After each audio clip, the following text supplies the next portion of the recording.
On a deux raisons d'être ici. Une qui est d'apporter notre solidarité tangible aux personnes qui sont enfermées, de leur apporter un moment de convivialité. En fait, une délégation va entrer à l'intérieur avec une enveloppe. Dans cette enveloppe, une recharge téléphonique pour pouvoir communiquer avec l'extérieur et un message de soutien de notre part, avec aussi nos coordonnées téléphoniques pour que les personnes puissent appeler la permanence téléphonique du CRACP. La deuxième, c'est évidemment qu'avec toutes les bougies autour, on veut rendre visible tout ce qui est invisible. Rendre visible la politique honteuse de l'État belge en matière d'asile et d'immigration. Mais aussi ce qui se passe ici à l'intérieur. Et la délégation de parlementaires qui est présente aujourd'hui va également interpeller le directeur, notamment sur des questions qui nous semblent très interpellantes, comme le fait qu'il y a eu plusieurs suicides à Votem.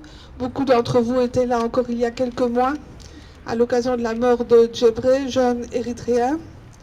Et deuxièmement, à propos de l'aile spéciale, qui est une aile dans laquelle les personnes dites ingérables sont totalement isolées, coupées de tout. Cette année-ci, je ne vais pas trop longtemps parce que la délégation doit vraiment entrer, on va les accompagner jusqu'à la porte. Cette année-ci, on voulait aussi placer notre rassemblement sous un signe, une revendication très précise, très spécifique et très urgente. Vous savez que depuis le mois d'août, il y a des familles maintenant qui sont enfermées dans le centre, à côté du centre 127 bis à Stenokerzeel. Et ce n'est pas parce que Theo Franken est parti et que Maggie de Bloch a pris sa place que les choses vont changer. Les familles sont toujours bien là. Et donc, c'est pour ça qu'on a mis un peu partout autour du centre, même s'il n'y a pas de familles ici, des panneaux pour dire non, non à la détention des enfants et des familles.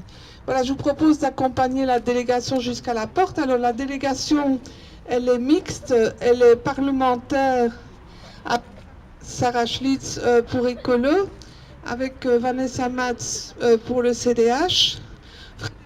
Frédéric Dardenne est présent, mais il va être remplacé par l'échevine, dont je ne sais plus le nom.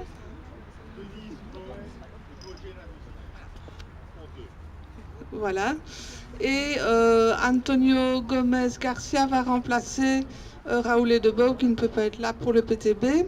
La délégation associative est composée de Florence Thierry de la plateforme d'hébergement, de Philippe Évrard du Centre d'action laïque, Michel Marteau du CRACP et Maëlys Snook, militante, activiste, photographe. Voilà, donc on va aller jusqu'à l'entrée du centre.